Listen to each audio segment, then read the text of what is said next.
Well, good afternoon, everyone. Welcome. Well done braving the elements and the sort of lull of the post-break sort of period to be here. I'd like to welcome you warmly to this panel discussion on slave revolt and the geographic imagination, hosted by the Center for the Study of Slavery and Justice. And thank you for Tony for his support in putting this on, and also to the panelists, of course, for being here, to Roki especially. We have four excellent panelists who will present on a variety of topics here. Before I get into those descriptions, though, I have two public service announcements of sorts. The first is that there was a lost envelope out in the hallway. Yes, okay. Come on down.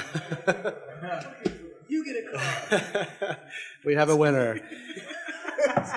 The other is to mention, on the topic of slave revolts, the John Carter Brown Library has an excellent exhibition right now, which is just across campus here, on the other revolution, Haiti, 1789 to 1804, with a wonderful display of items from the New York Historical Society as well as John Carter Brown Library. And if you would like your own brochure, Margot Nishimura here has some on the table off to the side next to Tony. So do feel free to check that out as you are here on campus.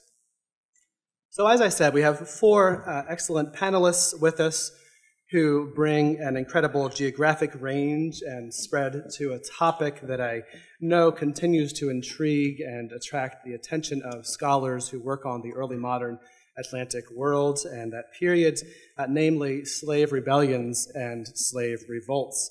And I look forward to hearing how these papers add to this wider academic conversation here today. So I'm going to introduce each of these four panelists and then turn it over to them, and we'll reserve some time at the end for about 20 minutes of Q&A and discussion. So do hold your questions until the very end. Our first our panelist today is Vincent Brown, a professor of history and of African and African American studies at Harvard University. He's a media historian with a keen interest in the political implications of cultural practice. He teaches courses in Atlantic history, African diaspora studies, and the history of slavery. Brown is the author of an excellent book, The Reaper's Garden, Death and Power in the World of Atlantic Slavery, Harvard University Press, 2008.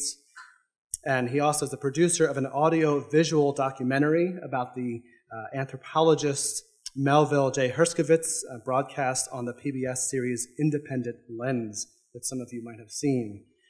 Professor Brown's presentation this afternoon is titled Interactive Map of the Jamaican Slave Revolt of 1760 through 1761. Natasha Lightfoot is assistant professor of history at Columbia University in the Department of History, and she teaches within the fields of Caribbean, Atlantic world, and African diaspora history on the subjects of slavery, emancipation, race, and labor relations. She received her BA in history from Yale University and her MA and PhD in history from the New York University.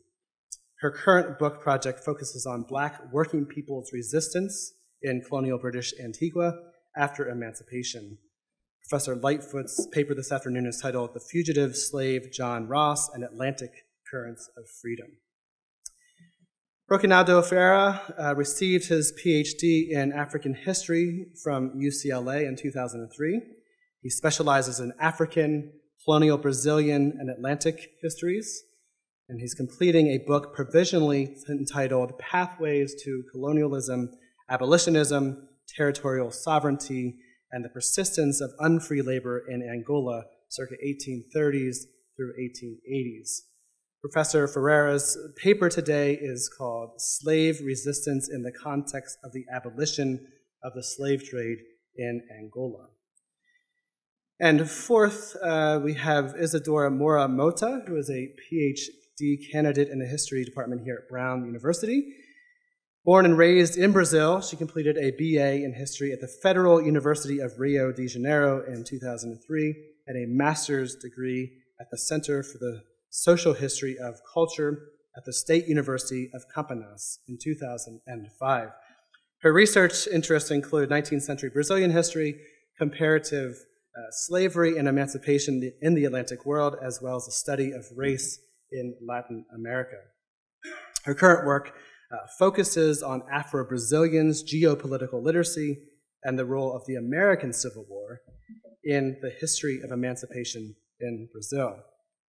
Ms. Mota's presentation is entitled "The Authority of Prince and the Imminence of Emancipation, Slave Rebellions in Late 19th Century Brazil." And with that, I will turn it over first to Vince and the rest of the panelists. Thank you.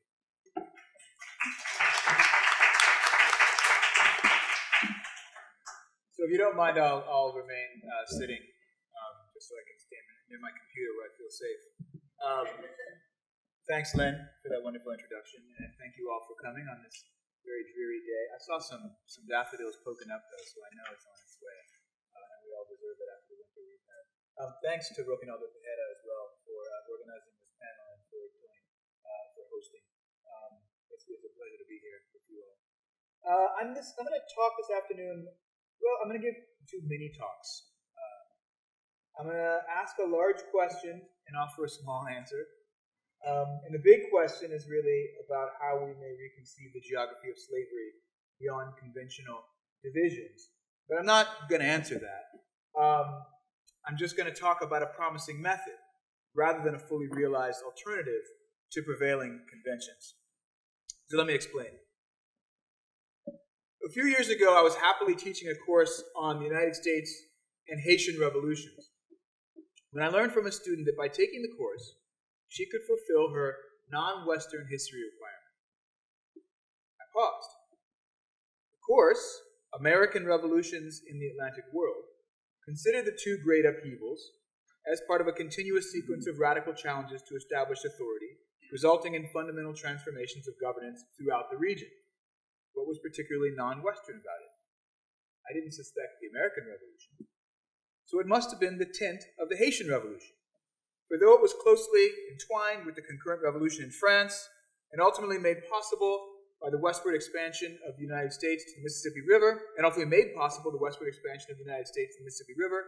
Africans did make up a large proportion of the participants.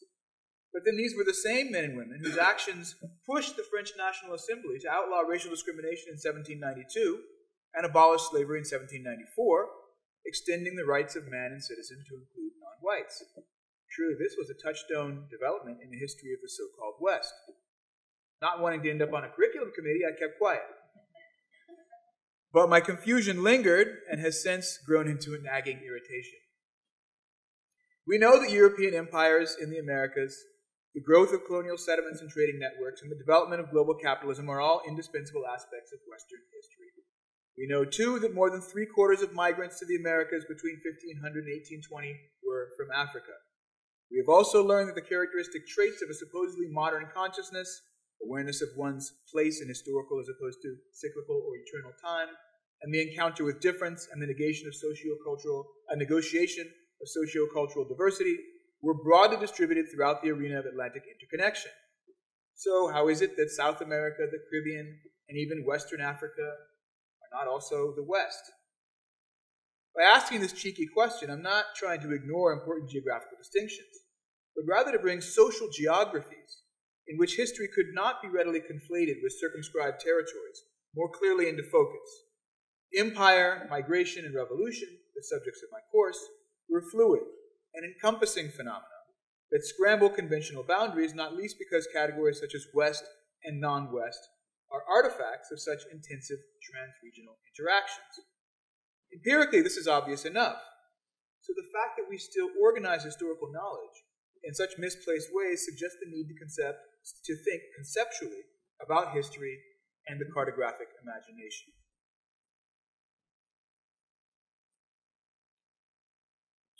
A decade ago, or so, the late anthropologist Michel Rolfe-Trio wrote insightfully about the need to analyze further, better, and differently the relation between geographies of management, derived from the imperatives of states and empires, and geographies of the imagination.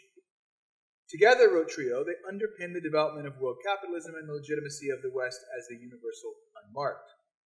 As it stands, a geography of imagination meant to divide the world between the civilized and savage the white and the colored, the first and the third, advanced and developing, or the modern and the traditional, has been reified to signify actually existing political, economic, and cultural histories. This problem has been addressed most directly by so-called Atlantic historians.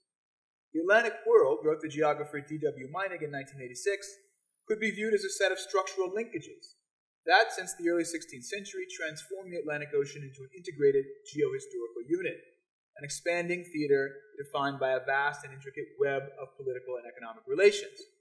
Thus, the Atlantic was a scene of vast interaction that integrated a single new world and led to the creation of new human geographies. This is a map from Meinig's 1986 text. However, this was not a homogeneous or undifferentiated space.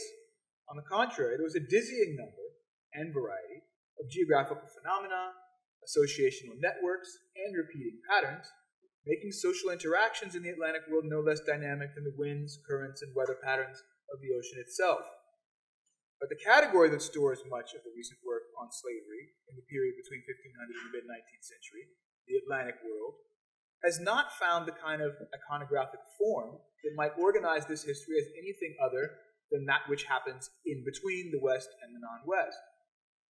Fortunately, there has lately been a spatial, even a cartographic turn in humanistic and social scientific study that encourages scholars to think more explicitly about how we can represent changing spatial linkages on transregional scales without reverting to the traditional geographic divisions. Adding my voice to the many recent calls to view, to see, or to map Atlantic social geography metaphorically, I would like to urge that scholars literally map it so that we can actually view it, or representations of it. I'm convinced that emerging digital scholarship can encourage interdisciplinary and innovative historical scholarship, work that challenges the boundaries of conventional methodology and historiography. There's a special concern of my own, as Lynn said, a multimedia historian of slavery, with a stubborn interest in exploring histories of common people who left few documents of the kind routinely archived for preservation. Only by wrestling creatively and collectively with the difficult archival problems presented by these histories can we hope to find new avenues for pondering and representing history's most vexing subjects. When we do, we find that the archive is not only the records bequeathed to us by the past, it is also the tools that we use to explore it, the vision that allows us to see its traces, and the design decisions that communicate our sense of history's possibilities. So I'd like now to talk about a single event, not even a transregional event in this telling, but certainly in the larger telling that I'm going to render in a book I'm writing about the subject. I've pursued this challenge by attempting to map the history of the greatest slave revolt in the 18th century British Empire. In 1760, some 1,500 enslaved black men and women, perhaps fewer but probably many more, took advantage of Britain's 7 Years' War against France and Spain to stage a massive uprising in Jamaica, the United Kingdom's most profitable and strategically important colony in the Americas. Over the course of 18 months, the rebels killed as many as 60 whites and destroyed many thousand pounds worth of property. During the suppression of the revolt, over 500 black men and women were killed in battle, executed, or committed suicide. Another 500 were transported from the island for life. Colonists valued the total cost of the island at nearly £250,000 sterling. Historians trying to explain this event must contend with a long tradition of singling out black violence as explosions of disorder without justification or clear intention. Such descriptions of black freedom struggles as riots and rampages have provided handy justifications for denying legitimate claims to political participation and rights. As with more recent disturbances, people at the time debated whether the Jamaican rebellion was a spontaneous eruption or a carefully planned affair. Historians still debate the question, their task made more difficult by the lack of written records produced by the insurgents. I want to suggest that we can improve our knowledge by examining the revolt's spatial history. Progress in cartography among humanists and social scientists might allow the recent emphasis on spatial integration and differentiation to set new geographical standards for the historical imagination, by allowing us to examine networks and circuits that define spatial history. The historian Richard White has succinctly characterized spatial history as the study of movements of people, plants, animals, goods, and information over time. With movement, interaction, and transformation, patterns are made and remade, Given the importance of spatial relations in time, historical analysis needs to find an iconographic lexicon, or a visual language that may recover and illustrate spatial practices and processes. This calls for a new historical cartography, seen less now as a techno-scientific form of observation than as a rhetorical practice that can define, clarify, and advocate visions of the world that might otherwise go unarticulated. Cartographic visualization can be, says White, a fundamental part of historians' analytical process, a means of doing research, generating questions, and revealing historical relations. This is how we can use spatial history to reevaluate the received stories and received geographies upon which we build our own versions of the past. So I've made a map. I'm going to show you some elements of this Jamaican insurrection. And although it does not link Jamaica to its transatlantic hinterlands, as it might do in the future, this animated thematic map narrates the spatial history of the Jamaican revolt, breaking its movement down into the networks and circuits that defined its progress. To teachers and researchers, the presentation offers a carefully curated archive of key documentary evidence. To all viewers, the map suggests an argument about the strategies of the rebels and the tactics of counterinsurgency, about the importance of the landscape to the course of the uprising, and about the difficulty of representing such events cartographically with available sources.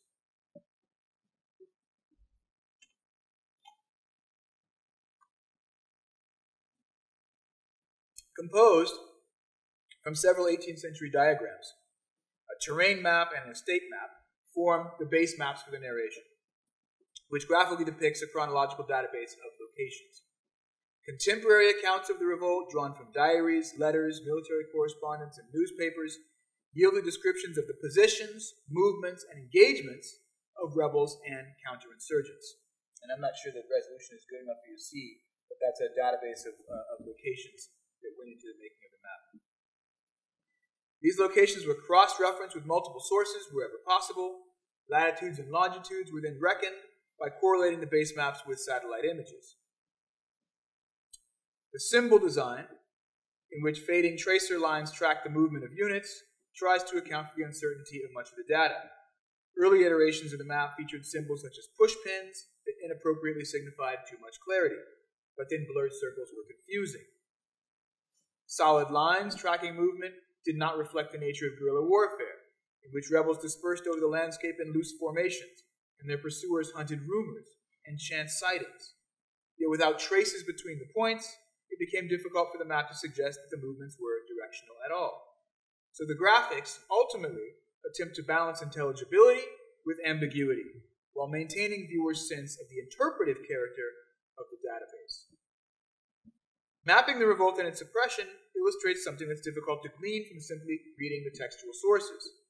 The colonists and imperial officials who produced the historical record were universally unsympathetic to the rebellion, so the written record skews our understanding toward the perspectives of slaveholders.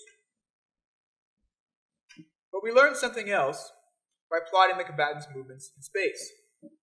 Tracing their locations over time, it's possible to discern some of their strategic aims and to observe the tactical dynamics of slave insurrection and counter-revolt. The uprising encompassed three major phases of sustained action alongside more dispersed and sporadic skirmishes.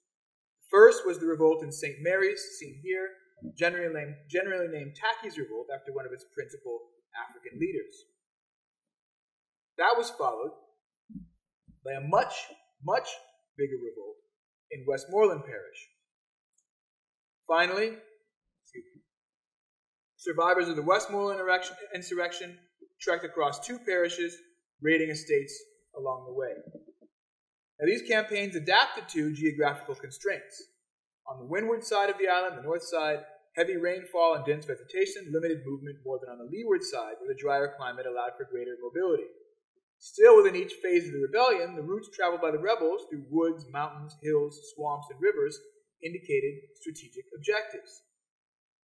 Viewed on the map, then, the insurrection appears to have been the product of genuine strategic intelligence, one that utilized Jamaica's distinctive geography and aimed toward the creation of alternative, enduring societies. Recognizing a real threat to the maintenance of the colony, the British mounted a rapid and diversified response, drawing upon the highly coordinated efforts of the regular militia, of the regular military, the haphazard and decentralized tactics of the local militia, and the rough terrain warfare of maroon allies, each of which traversed the landscape in distinctive ways. Now, there are obvious limitations to plotting a turbulent slave revolt on a map like this. By using British maps that highlight the placement of forts, towns, and estates, our maps tend to reify colonial geography. Even more fundamentally, cartography presumes the natural existence of points on a grid, much as history naturalizes the timeline, though these are both ultimately folkways for representing space and time that have more in common with slaveholders' epistemes than with those of their slaves. The spatial schemas of the rebels, their landmarks and pathways, and their sense of temporality are probably irretrievable in cartographic form. Moreover, maps orient viewers by offering an orderly aerial view. But gazing down from above makes it hard to see chaos and confusion, the most essential features of protracted insurgency. Of course, if this limitation arises from the sources, it also reflects the nature of guerrilla warfare. Uncertainty was, after all, the rebels' best weapon. So quantitative reports must be taken as impressionistic. Like words, numbers produced during the disorienting events were the products of bewilderment, fear, and rumor. If the map draws a clearer picture of the extent and contours of the insurrection, it cannot convey the ambition, desperation, shock, dread, cruelty, bloodlust, and sheer mayhem of the experience. These are matters left to the historical imagination of viewers and readers.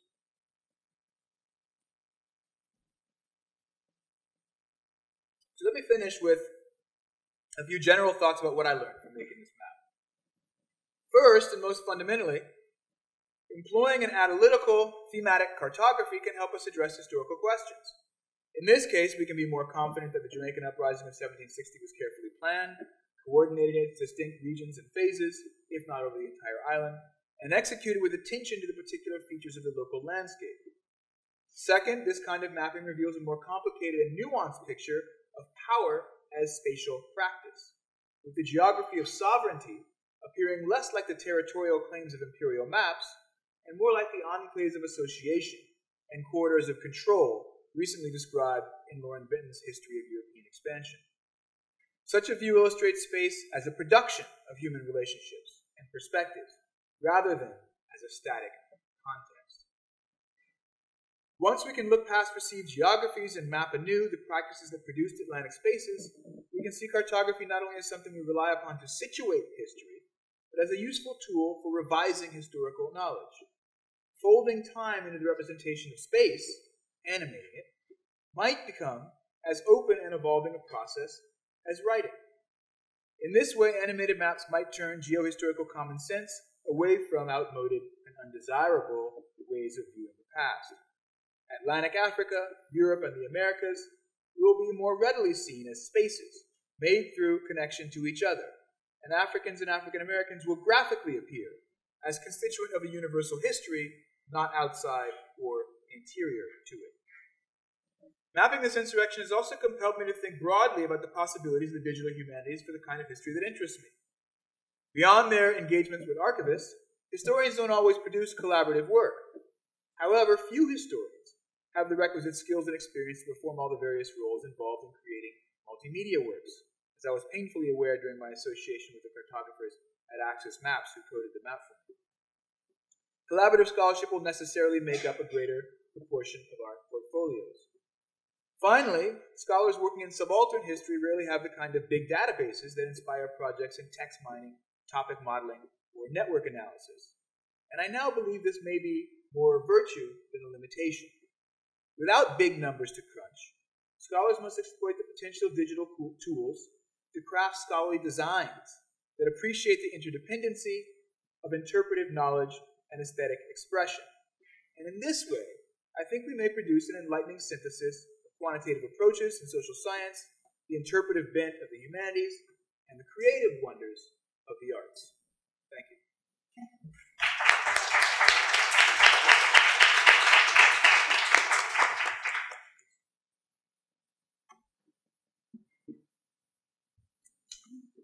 Hi, everyone. So before I begin, I also want to echo the thanks to Roquinaldo Ferreira and to Tony Bogues for inviting us here today. This is what I think will be a wonderful conversation. I also wanted to introduce my paper as something that's not exactly about a slave revolt so much as it's about a singular revolting slave. And you'll see what I mean when I talk. But the point is that I'm actually interested in the question of what, the geographic imagination looks like. Once that phrase was posed to us as panelists, I kept thinking about this one person I happened upon in the archive and how he literally is forced to, encounter the limits of his own geographic imagination within the Atlantic world. So I'd love to hear from you on this because it's actually the beginnings of what I'm hoping is a second project on the question of how freedom and mobility are linked in the history of the Atlantic and how, there's all kinds of questions surrounding identity, cosmopolitanism, all kinds of categories are sort of brought into, increasing complexity once, Black actors decide not to stay still. And so just to begin, in 1855, John Ross, a 30-year-old slave born on a plantation in Maysville, Kentucky, self-emancipated rather than face his impending sale, an escape that took him all the way to British colonial Antigua. Some months later, John Ross provided a sworn statement of his extraordinary journey to Antiguan authorities, which reveals the complicated process that was obtaining liberation in both the slaveholding U.S. and in a free British territory. He described his home plantation and his plan to abscond after learning of his owner's intent to sell him as a slave to a slave trader. And so he and a fellow slave fled to Ohio, where they learned from a local butcher about possible aid from a Quaker abolitionist whom John Ross called John Rankins. Almost certainly the individual who helped Ross was John Rankin, who was a Presbyterian minister and educator. And he wrote anti-slavery tracts that inspired the likes of folks like William Lloyd Garrison or Harriet Beecher Stowe. Rankin's home in Ripley, which was about 50 miles southeast of Cincinnati, served as a stop on the Underground Railroad. Rankin clothed and fed the two slaves and ushered them through the railroad network until they reached Pennsylvania. Ross eventually left his companion and reached Philadelphia solo, where he finds temporary safe haven. Upon arrival in Philadelphia, he discovered that his master had advertised a $700 reward and had employed bounty hunters to secure his capture. At that point, Ross hid in plain sight. He posed as a free man, and he found a number of money-making opportunities to fund his continued travels. When he first landed in Philadelphia, he had only $40, but had amassed $125 by his departure. Ross was heading to Canada West, as most runaways typically did after the passage of the 1850 Fugitive Slave Act, that required citizens, even in non-slave states, to return fleeing slaves to their owners upon threat of fine or imprisonment. However, John Ross's typical flight narrative turned anything but when he abruptly changed the course of his northward route to freedom. Hearing of a commercial ship named the Luongo, set to sail to Jamaica, which he himself knew to be a free territory, Ross, posing as a free man, procured employment as the ship's cook and steward for the rate of $25 per month. He planned to disembark and claim freedom upon arrival. He worked for several weeks aboard the ship under what he later revealed were harrowing circumstances amidst fears of being exposed as a slave. 3 days before anchoring, Ross and the rest of the crew learned that the ship was to land at Antigua instead. The news flooded him with dread, as he declared, quote, "I thought that I was bound to a slave island, having never heard of that place before." End quote. The duress of hiding his status as a slave and the troubling interactions with the captain, Thomas Little, who Ross suspected had discovered his fugitivity, led him to swiftly pursue any means to freedom once the Luongo docked at Antigua in November of 1855. At this time, Antigua had already experienced more than 2 decades of Black freedom, as the British abolished slavery in 1834. Ross's unlikely maneuvers to secure his emancipation unleashed a controversy that embroiled this British colony in a war of words with U.S. authorities.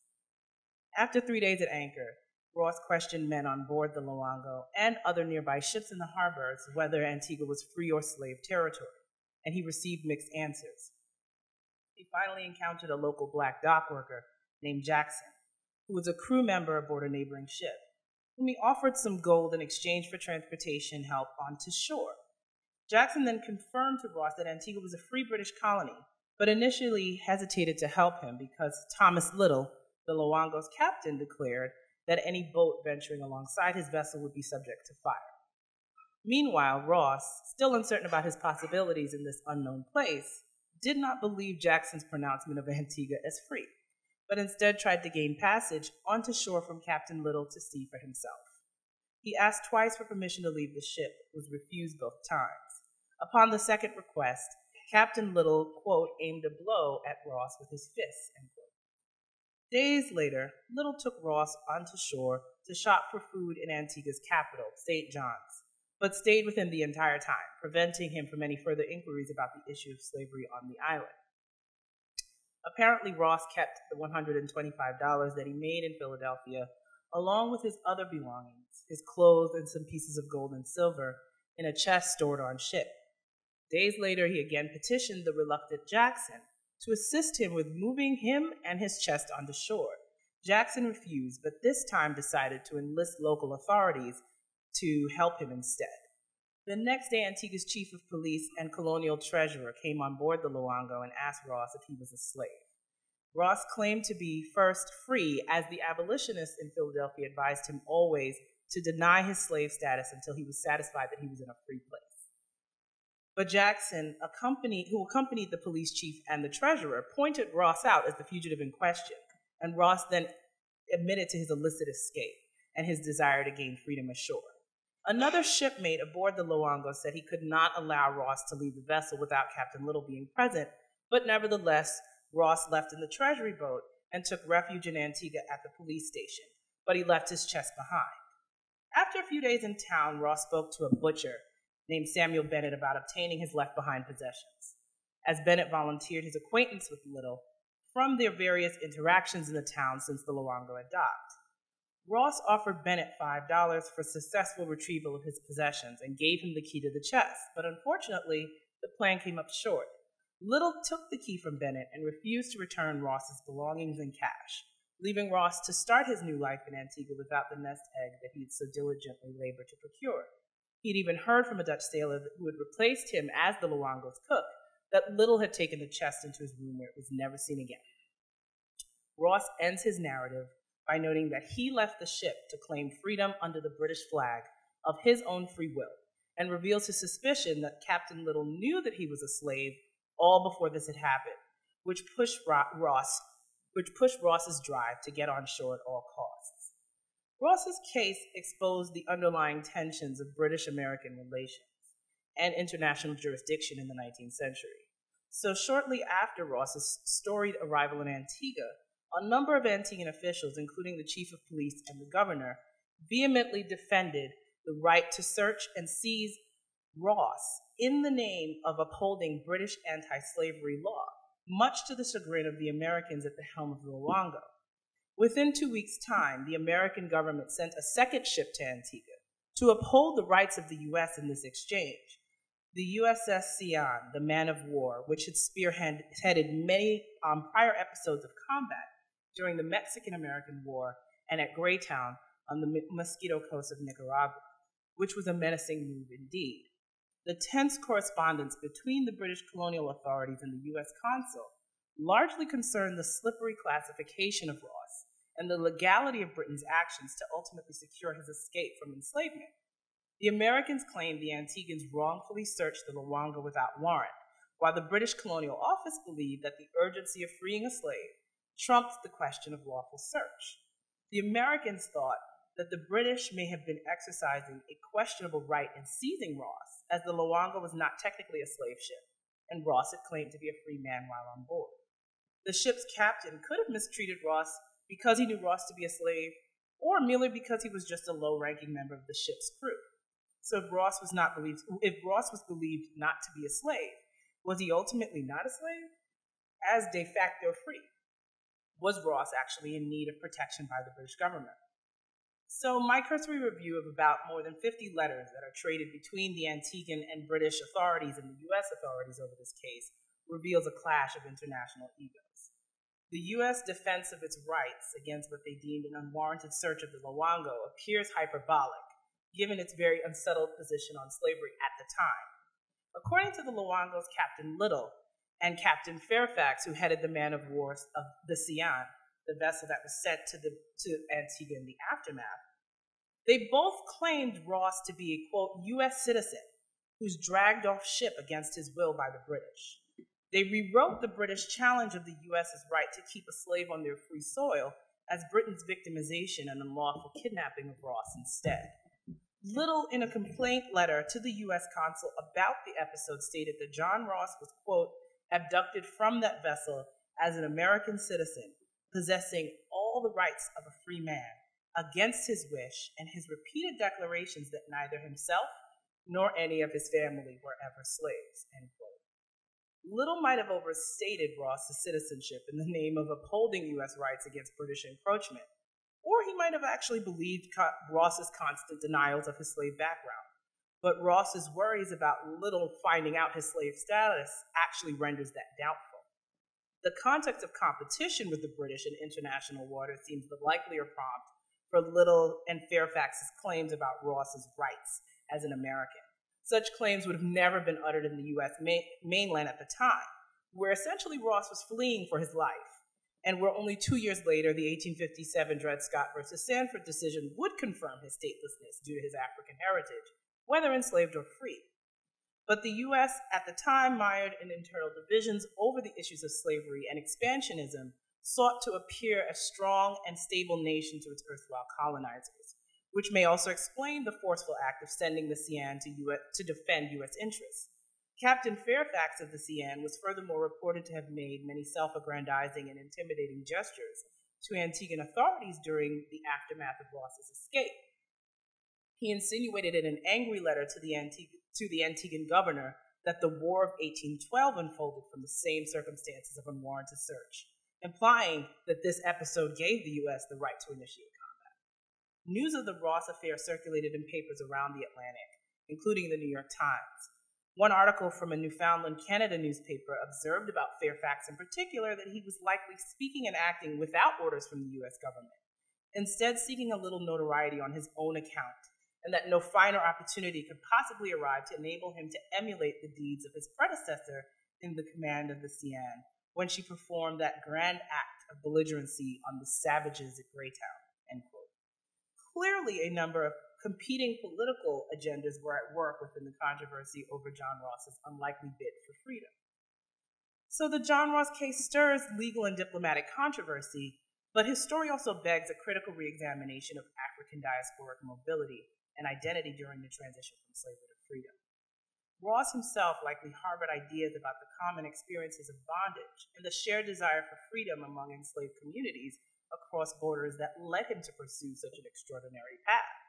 He may have even anticipated that a racial solidarity might blossom between himself and the local free people that his experiences upon arrival in Antigua troubled to some extent.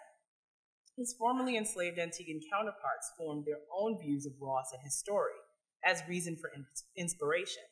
Certainly, Ross intended to claim freedom by fleeing from the US in any direction, whether north or south, but he may have reworked his sense of the contours of such freedom in this Caribbean society that was, unlike Canada West, with its large pockets of free and self-emancipated African Americans, populated by a community utterly foreign to him.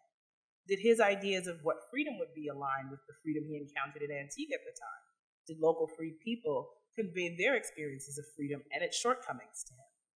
So a lot of questions, more so than answers, emerge from this rare moment in Atlantic history, but I think it's a critical window for understanding how African-descended people may have conceived of liberation and power in the context of their community and the state. Only scattered references to Ross's interactions with other Black Antiguans surfaced amidst the plethora of ink spilled on the overblown melee between the Americans and the Brits. But those flashpoints offer some important lessons to us as scholars of the emancipation process among diasporic peoples in Atlantic slave societies. Firstly, this question of cosmopolitanism that I'm beginning to get very obsessed with. I think Black Atlantic subjects, we've long heralded the story of them as cosmopolitan people, and it's very much unlikely and uneven on the ground. More importantly, too, freedom, however it's secured by former bondspersons, is very fragile, always under threat. In turn, then, community, or what's possible in terms of community building among African-descended people in the post-slavery era is not automatic. Freedom itself becomes a finite resource. Ross and his contemporaries' actions suggest that a sense that efforts to extend the freedom of others could put one's own freedom in jeopardy. The saga demonstrates the precariousness of Black solidarity across geographical boundaries and the elusiveness of full freedom for Black people in the 19th century Atlantic world. But despite this sobering fact, there's also still some evidence that Antigua's Black community was inspired by the Ross episode, not just for its spectacular nature, but also as a beacon of possibility in their own long struggle for a more meaningful liberation than that offered by the state. So Ross had some sense, obviously, of Atlantic developments around anti-slavery in choosing to work for a vessel that he thought was bound for free territory, Jamaica. After rerouting to Antigua, he first struggles to determine what Antigua's status even was. His ignorance of Antigua suggests not only Antigua's peripherality in the network of British colonial territories, but also reminds us that Black Atlantic subjects' consciousness of the Atlantic and its various ideological currents does not occur with ease. The literature might presume the savvy of a certain subset of Black actors from the late 18th through the 19th centuries especially, who had either actually traversed the Atlantic, like Wheatley or Equiano or Mary Seacole, or maybe had awareness of happenings within Black communities in other places, like a Hosea Ponte. Indeed, Ross's story tells us that even the most mobile of individuals still struggle to obtain crucial knowledge for self-protection, forcing us how to see that Black cosmopolitanism at best is hard-won. In his affidavit, Ross notes that other shipmates aboard the Luango and on vessels docked alongside it, who were both presumably Black and white, if we recall typical descriptions of ship crews sailing the Atlantic world at this time, were only willing to tell him what Antigua's status was if he paid them first. So this radical working-class motley crew that Redeker and Linebar traced to ships crossing the Atlantic clearly doesn't always manifest organic bonds either. This first interaction is what likely prompted Ross to offer monetary compensation to everyone else whose help he sought, as he tried to get off the Luango from that point afterward. And the mixed answers that he received to his questions of these shipmates may have been from sheer ignorance of the situation in Antigua, or there exists a possibility that some mates of these neighboring ships were local to Antigua, but or at least had interacted enough to have gotten the knowledge that Antigua was actually free, but they still found reason to withhold that knowledge from Ross. It's important, too, to note that by the 1850s, 3 decades after the legal end of slavery had not still brought about the full freedom that emancipated communities had anticipated on the island. So my own book project that I'm working on now, the one that's hopefully going to come out soon with Duke, it's on this question of what Black freedom looked like in Antigua and the fact that Black Antiguans were incredibly disappointed in their lived experience after slavery's end in many respects, showing that the freedom that most enslaved people experience across Atlantic societies and, is incredibly elusive, right?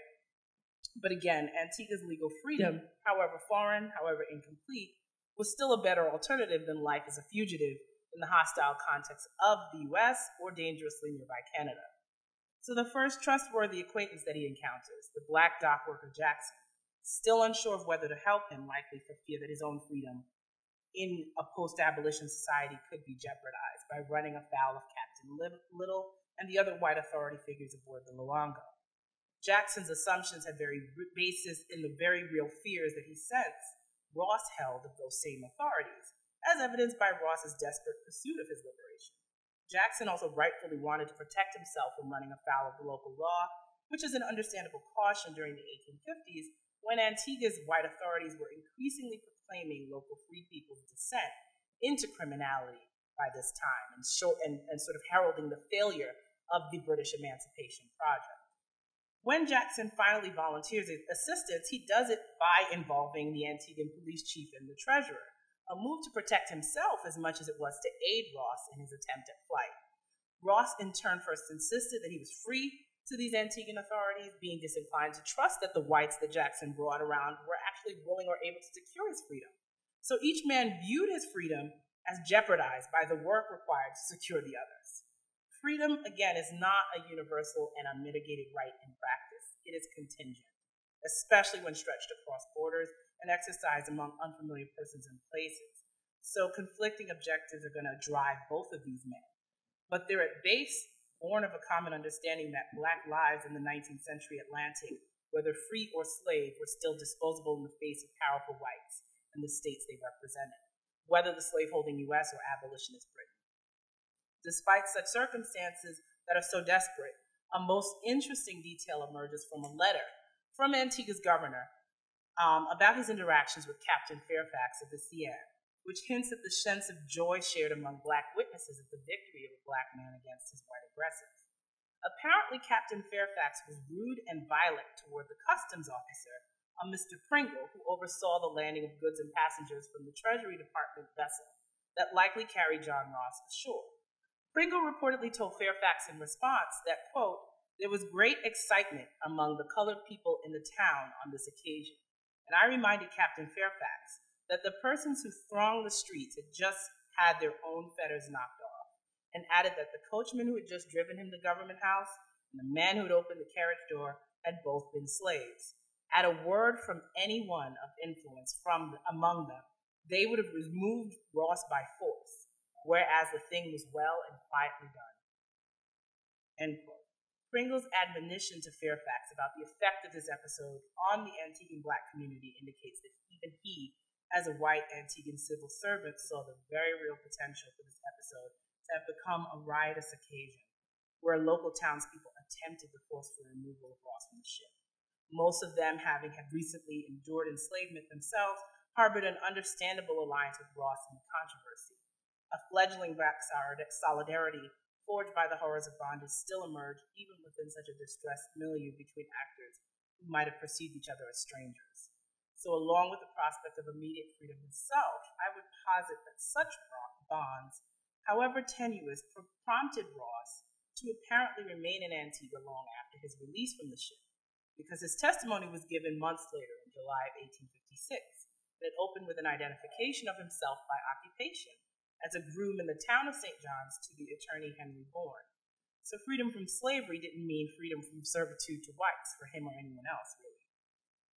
Many extraordinary exchanges flowed from these furtive acts of this ordinary slave. So his triumphs and troubles on his journey are illuminative of these struggles of African-descended people as they conceived, forged, and lived out their liberation in the Atlantic world. Thank you.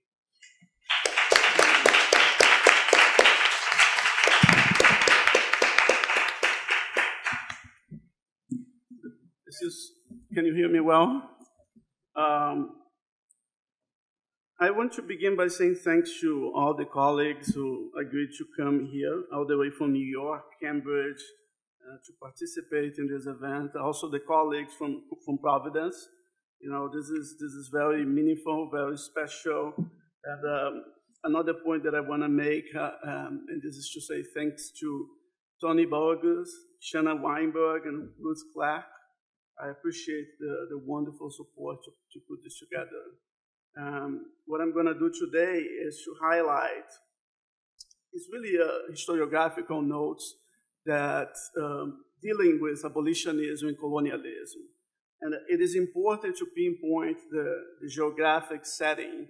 I'm dealing mostly with Central Africa in the 1850s, 1860s.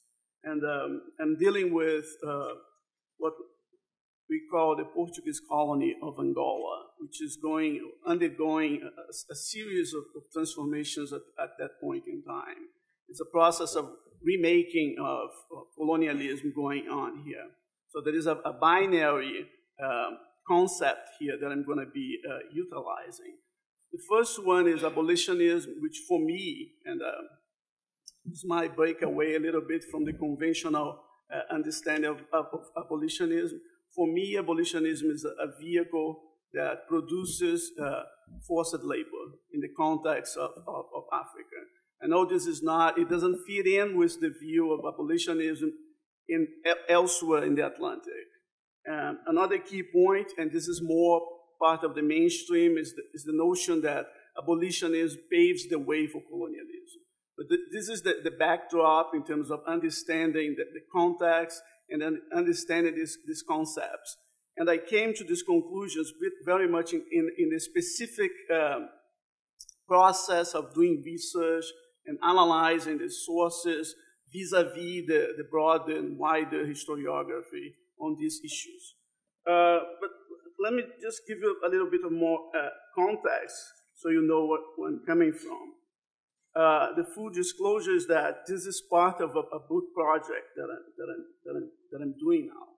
It's a monograph that deals with what I'm calling this process of remaking of abolitionism in the 19th century. It's very much Atlantic history framed, although I'm going to be very specific here today.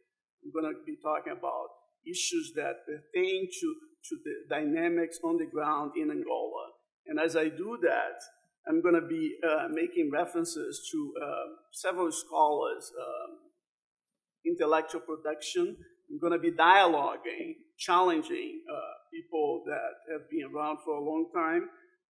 As I depart from the interpretations, I want you to know that I'm also building upon what they've done.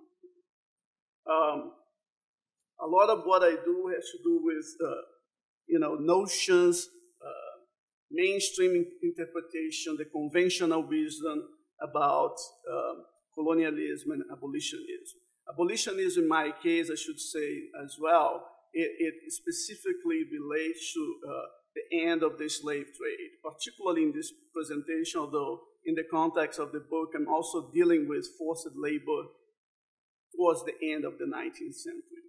But today, for this specific presentation, I'm going to use a very narrow conceptualization of abolitionism. So it is really the struggle or the campaign to end the slave trade in that region. And this is a big deal because that region is by far the largest supplier of slaves to the Atlantic. In the 19th century, perhaps 80% of the people brought across the Atlantic came from Angola and Congo. So we find connections not only with Brazil, which is not really surprising, but also Cuba and other places. So this is a big deal. In the context of Atlantic history, I would say that the abolition of the transatlantic slave trade from Central Africa to the Americans is one of the key turning points. So some people would argue that that's the end of the Atlantic world. That's the end of Atlantic history here. And the issue here is, what I found at the archives doesn't really fit into what our understanding of abolitionism should be. So I found resistance against slavery as a process that's pretty much pervasive, predating the 19th century, really part of the social fabric of this colonial society. And for me, we do have a fully fledged colonial society in 18th century Angola. Okay? It might not be as large as a colonial society as Brazil and other colonies in the Americas, but in terms of the dynamics on the ground, we find features that are very similar to what was going on in the Americas. And I can delve into the details later. But anyway, the bottom line is, from the beginning of Portuguese presence, of the Portuguese presence in that area, going back to the 17th century, African resistance against the slave trade is part of the daily lives of these communities. This is also the case in the context of abolitionism. And that's the important point. We do find Africans participating in the process of bringing down the whole machinery of the slave trade in the specific context of the 1840s and 1850s. And later on, I would argue, we find the same ordinary people non-elite people participating in these political processes, meaning they are able to sustain a process of fending off, so to speak, colonialism. So in order to understand why, as a colony in the 19th century, Portuguese Angola doesn't really live up to Portuguese aspirations, we need to look at these dynamics on the ground and people's ability to, again, to use the same word, to fend off colonialism. Obviously, I was taken aback by this documentation, and I realized that, you know, the nature of the documentation, particularly with regard to the end of the slave trade, would pretty much allow us to perhaps certainly complicate the narrative of abolitionism and colonialism in Central Africa. Perhaps even reset the whole understanding about these issues. So this is the good news. The bad news is that what I'm doing here is very much work in progress. So, you know, that might not be a very neatly framed and phrased conclusion, but the possibilities are very wide. Let me begin with a few words about the historiography of slave resistance. And as I said, and as I suggested before, I think we need to relate that to abolitionism. The whole the conventional wisdom about abolitionism is by and large driven by the state, driven by the economy, particularly when it comes to Central Africa. There's a problem here with the historiography. That's not so much the case when it comes to the Americans, but when it comes to a social history of abolitionism in Central Africa, first of all, it's not that large, the historiography. Second of all, it's very top-down. So, and that's why I feel like we need to bring back Black people into African history. The inspiration here is that in doing that, we would need to draw on these different social histories throughout the Atlantic. So this is as an intellectual exercise. I'm looking beyond African history here. I'm looking at what people are doing in terms of, you know, writing about the Haitian Revolution and the impact of the Haitian Revolution in the broader Atlantic. And I'm looking at how conceptually and methodologically they go about doing that. And I'm thinking that that's possible, that it is possible to apply that same sort of approach to the specific context of Angola. Why? Because of conditioned sources. We have sources that are amazingly rich and which would allow us to write this bottom-up history, complicating this picture, bringing people back into their own histories, and understand the unpredictability of abolitionism and the situational and contingent nature of abolitionism. So several scholars have devoted attention to resistance to slavery during the era of the slave trade. And I mean, the work that's most emblematic here is Paul Overjoy and his students. Very, very important as a framework to understand what's going on. Other scholars have devoted their careers to analyze the abolition of this slavery in Africa towards the end of the 19th century.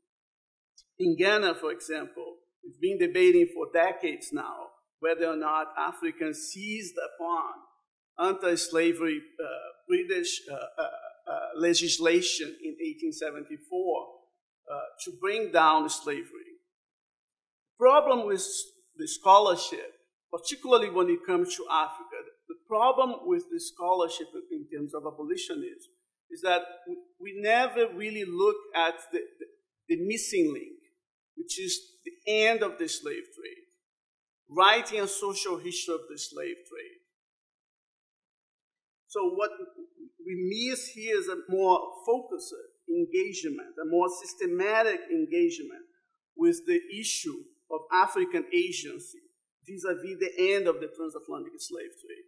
And the whole notion of agency, and again, to go back to my point about bridging these different historiographies, it's very much clear to me that we need, as Walter Johnson has suggested 10 years ago, and he did that most recently last year, that we need to walk away from this very teleological straitjacket of agency.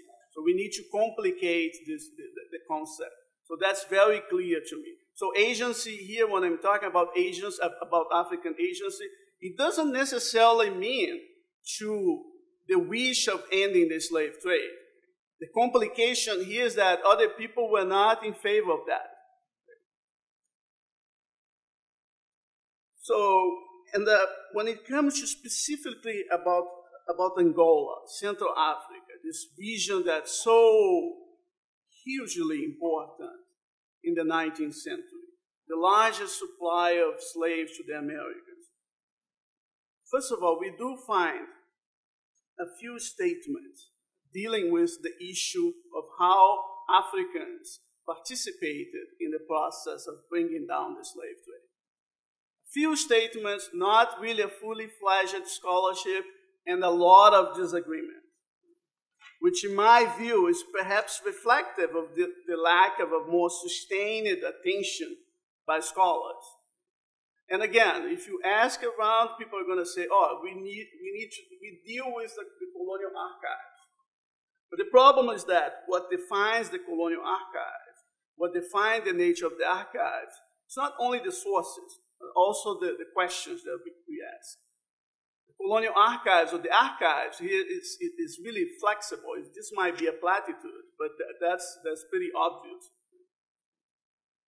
So to be more specific, in 19th century Portuguese Angola, for example, there are scholars who have argued for the existence of this deeply entrenched culture of slave resistance. But no agreement here. On the other hand, there are people who argue that, and I'm quoting, there was no relationship at all between slave revolts and the end of slavery, and by that I mean the slave trade in the Portuguese Empire, end quote. Another important statement here in this regard is by John Thornton, and I'm going to be dialoguing with his production, his scholarship, throughout the rest of this presentation. What he says is that basically in Angola, particularly in the context of the 18th century and the 17th century, every time we find a runaway slave, every time there is an episode of slave resistance, and I'm going to quote him now, it is because people are trying to escape, to evade, quote, the deadly prospect of the transatlantic slave trade, and not so much slave labor regime in Angola, end quote. I would argue that, to push back a little bit on this, that a closer examination of sources would allow us to develop a more complex picture. And first of all, we should not confine slave resistance here in the context of Central Africa to the 19th century, which is what some people do for a variety of reasons. Prior to the 19th century, in fact, slave resistance was pervasive, and I would go as far as to say it was very disruptive in the context of the internal slave trade. So my point being that despite the 4 million people shipped from Congo, Angola, throughout the history of the slave trade, despite the magnitude of this number, if we did not have slave resistance there, the numbers would have been much higher. So we need to account for what's really going on the ground, and we can do that.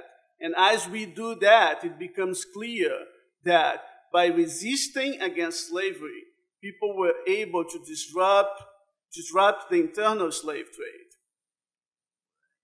And by resistance here, I don't mean necessarily and exclusively slave revolt. There are many people who use the legal system to do that, to regain their freedom, to help the relatives, to help their friends. All I'm saying is that the picture is going to become far more complex once we account for that. And there is a relationship between all this and the size of the slave trade. It changed the nature of the slave trade in that region. Another point that's essential for me is what's really driving this resistance to slavery. Not only in the 17th, 18th century, but also in the 19th century. And as a social historian, I'm interested in transformation. So for me, there is something that's specific about the 19th century. But let me talk about this generally. When it comes to resistance to slavery, I would argue that Thornton is right and wrong. Okay? And I'm going to spell this out. Okay? And remember, I just said that for him, it's really all about the slave trade. People were afraid of the slave trade. It's about displacement, uprooting. It's not about slavery in 17th century Central Africa or 18th century Central Africa. His analysis that that's not really what bothers people there. It says something about the nature of slavery in those societies. And we are talking about many societies. I would argue that he's wrong in a way because there were other factors playing into slave resistance beyond the slave trade, beyond the fear of the slave trade. For example, in the 1840s, we find many, many accounts by Portuguese appointed governors of Angola saying that slaves were escaping, evading the slave trade and slavery because of social customs, social practices. There is an account that's particularly revealing in which a Portuguese governor of Angola, and I'm going to quote here now, saying that male captives, quote, did not accept agricultural labor, which they see as demeaning by definition, and they see as female work, end quote. The context is very important here because this is as a statement is issued at a time when they were trying to set up a plantation system there. This is a plantation system in which they would try to do what they had done in Brazil, and by them I mean the Portuguese. As we know, in the context of New World slavery, that is not really in terms of labor regime. Women and men, they are going to work the field. But in this context, by bringing men to do this work, it doesn't work. It clashes with what they were used to do. Another point another motivation for slave resistance, and I'm sorry to say that, but I think that going back to Thornton is off mark again, is because African culture, we really need to account for that as we analyze slave resistance in that particular setting of Central Africa. We're bringing people from regions that are not so far away. And what I mean here is that some slaves living in Portuguese Angola, for example, they would come from societies where customary law basically allowed them to escape from their owners and allowed them to look for other owners. So in a way, you are not escaping slavery.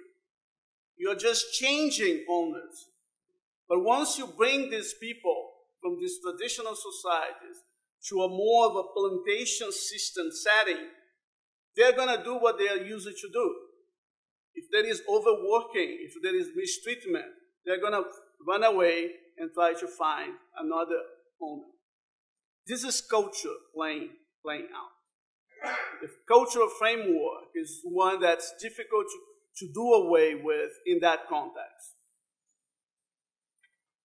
The particular name of this mechanism, by the way, is in the Kimbundu language that they spoke in that region, is Shimbika and Tombika. Basically, we have information about slaves who would, for example, kill a dog. They would kill a goat or any other domestic animal, and they would offer themselves as slaves to compensate for that damage. Now, Thornton is right, though, when it comes to the connection between slave resistance and the slave trade. He doesn't spell it out, the specifics of all this. One of the reasons why he doesn't do that is because he's really looking at 18th century Angola. But I would argue that the real connection between slave resistance and the slave trade becomes particularly visible in the 19th century. I'm going to use this as a way of kind of wrapping this up. I don't want to go beyond my 20 minutes.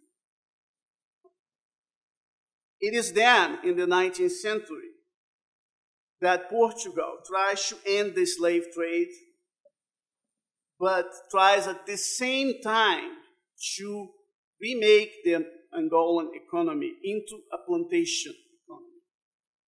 They try to set up a plantation system. In this specific context, slave revolts, slave flights, and the slave participation, the participation by the enslaved in the process of bringing down the slave trade, it is in this context that it becomes tangible, it becomes visible. And the beauty of this is that people would use different strategies. So we find people who would merely run away and form or join a runaway community. We find people who would revolt together with families, dozens and dozens of people, as a reaction to the slave trade. But we also find people who would turn to the Portuguese officials to denounce the slave trade. So it's a fascinating process which is reflective of people's understanding of changes in the political landscape, institutional landscape. So it means that abolitionism in that particular context is not only about the state. It trickles down as a notion, and it gives people tools to fight the slave trade.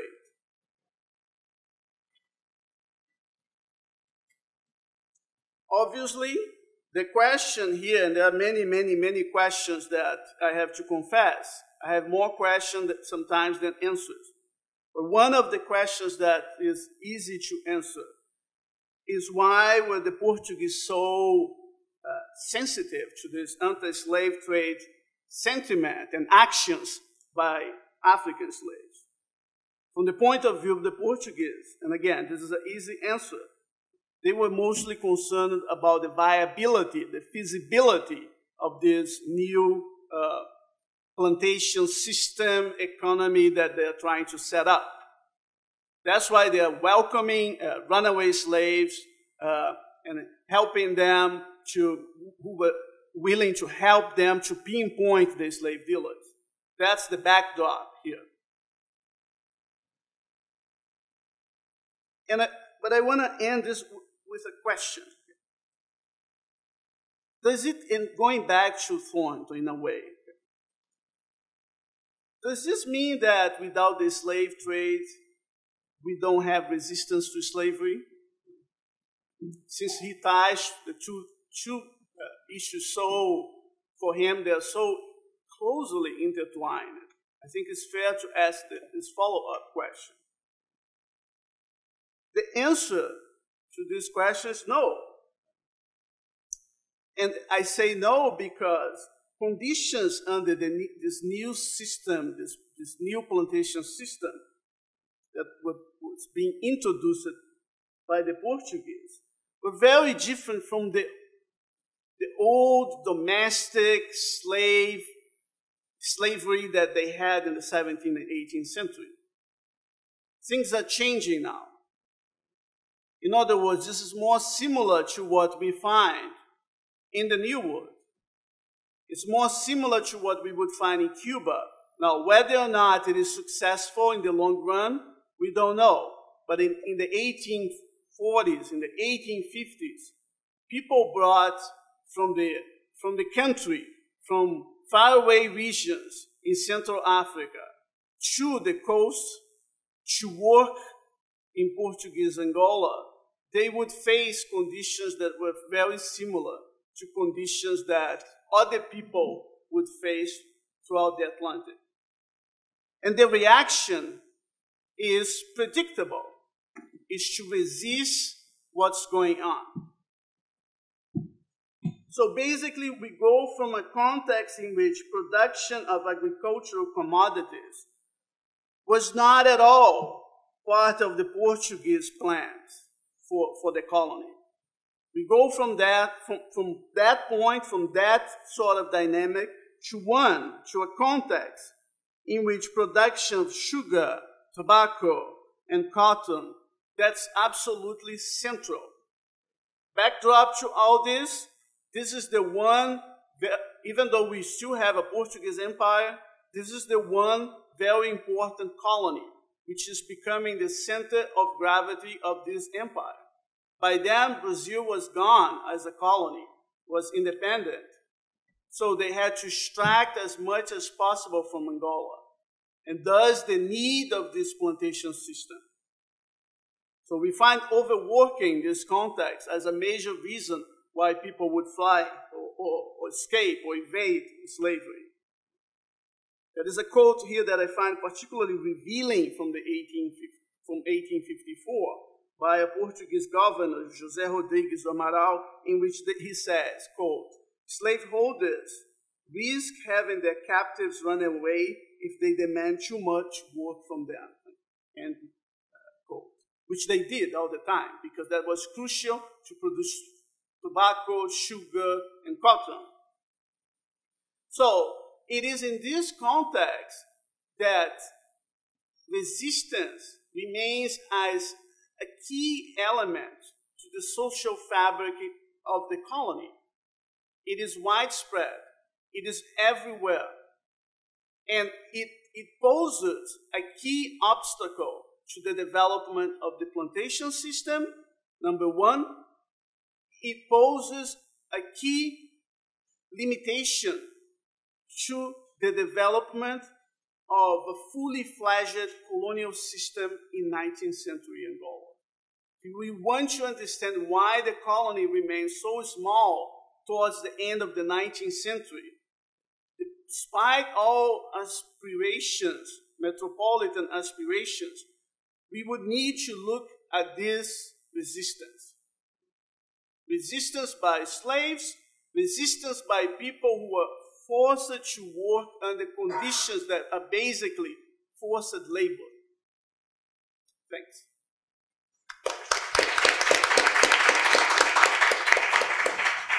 Good afternoon, everybody. Thank you for coming out today. I want to thank again the Center for Slavery and Justice for always being so welcoming to me. And thank Professor Fisher for the introduction and all the panelists that are coming together today. And of course, I want to thank especially Professor Roquinaldo Ferreira for inviting me to be part of it. So, muito obrigada. Thank you. So what I'm going to do today is talk a little bit about what is hopefully going to become my doctoral dissertation.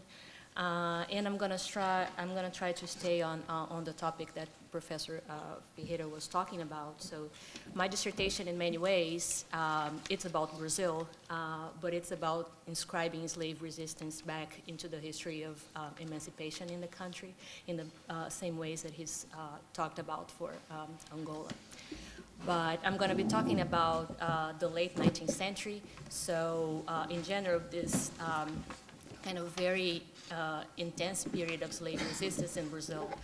that occurs between the end of the transatlantic slave trade to the country, that happens in 1850, and the final abolition of slavery in 1888. So it's a huge period. I concentrate more on the 1860s, but I'm going to try to give you an overview of what it looked like in Brazil. So in September of 1861, the Confederate brig Sumter and the Union brig Powhatan docked in São Luís, capital of the northeastern province of Maranhão, Brazil. In defiance of the position of neutrality declared by Emperor Pedro II regarding the Civil War in the United States, the Sumter hoisted the Confederate flag above Brazilian waters. When informed about the proximity of a Confederate crew, the Powhatan captain almost provoked a diplomatic crisis. He publicly threatened to, and then I quote, capture the Sumter and drag it away under the purview of Brazilian fortresses and warships, close quote. The incident generated wide press coverage and provoked outrage among Brazilian authorities, who viewed it as a violation of Brazilian sovereignty. Slaves, however, followed the event with hope, imagining Americans as allies in their struggle for freedom. News of the confrontation between the American vessels and Brazilian waters quickly reached slaves like Agostinho in the city of Anajatuba, a rural village located just a few miles from São Luís, the capital of the state of Maranhão, that you can see there on the very top of the map in the northeast of Brazil. In the end of 1861, Agostinho alerted his peers, and then I quote him, that they were soon to be free because he had heard from several free blacks that slaves only had to wait for the American troops to disembark from the ships, close quote. In a couple of days, several Anajatuba slaves fled sugar and cotton plantations or refused to work for their masters, having proclaimed themselves free in anticipation of American armed support. The threat of a massive slave revolt materialized as the rebels secured allegiance from the defiant runaway communities that surrounded the capital of Maranhão. Provincial troops and civil militias soon descended upon Anajatuba's plantations, arresting and beating slaves like Agostinho, whose crime had been to provide blacks in Maranhão with a new subversive language inspired by the US Civil War. The insurgent spirit, fed by global currents of abolitionism, reached the northeastern province of Pernambuco in February of 1862. So it's the second one down that you see on the map over there. Escaped slaves belonging to the Guararapes, Conceição, and Recreio sugar mills decided to organize an uprising against their masters. The slaves had met repeatedly at the local factories, as they were called, or what we call fábricas, the mills and boiling houses where the sugar was refined. They were known as factories. That's their premier kind of meeting place. In one of those meetings, the slave Januário Rebolo learned that the rebels expected to march to the surrounding plantations carrying a flag which would signal to masters and that the slaves only wanted their emancipation. The African Januário joined in the rebellion because other slaves had been saying that, and these are his words, all of them had been freed by the government, and that their masters had to pass on their letters of emancipation, end of quote.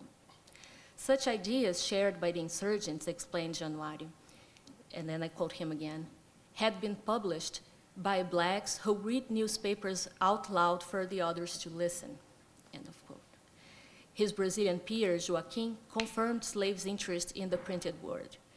In his own words, due to the newspapers that were read to many slaves by people whose names he obviously didn't know, the news spread that they were all to be free.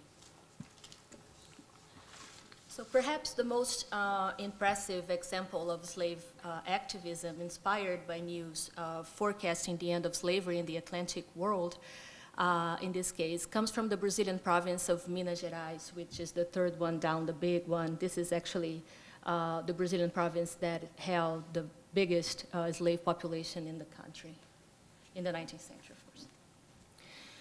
So in 1864, slaves who believed they had been freed by the U.S. Emancipation Proclamation led a war against the whites in, these are their words, in Diamantina, Brazil's richest diamond mining region located in the southeastern part of the country. Once again, Brazilian slaves had learned about the imminence of emancipation through the newspapers. Some of them recalled a meeting held at the school of the Sesmaria plantation in the early months of 1864, when the slave Nuno talked about having read in the papers about a war for the freedom of slaves happening in another country. He called upon his peers, and then I'll quote him, to also wage a war against the whites with the goal of becoming free, because in order for the freedom of the slaves had already arrived, but the whites were hiding it from the slaves, end of quote. So the information probably came from O Jequitinhonha, the only newspaper printed in Diamantina in the 1860s, which reported regularly on congressional debates over the abolition of slavery in Brazil and the U.S. Civil War. They usually came in different sections, but they were usually side by side whenever the congressional debates talked about abolition projects. So the uprising involved approximately 500 people, including enslaved miners from Congo and Angola and their descendants, black freedmen, and runaway slaves from the outskirts of the twin cities of Cerro and Diamantina. And this is one of the only pictures we have from slaves in that region. It's from 1867, so it's like 3 years after the rebellion happened. But what you can see inside that little square over there are the slave workers being watched, closely. I guess, yeah, that's what I can see from here. And you won't be able to see that, but what I find very interesting about this picture is that on the very top of the second kind of hill over there, there are two people, like very faded, two black people. These are two women that are like watching the works in the mine. So it's like a rare picture where you also have black women being captured. So in 1864, as the letters that circulated among the slaves proved, their original goal was to burn the city of Cerro and steal weapons from the National Guard before decimating the white population.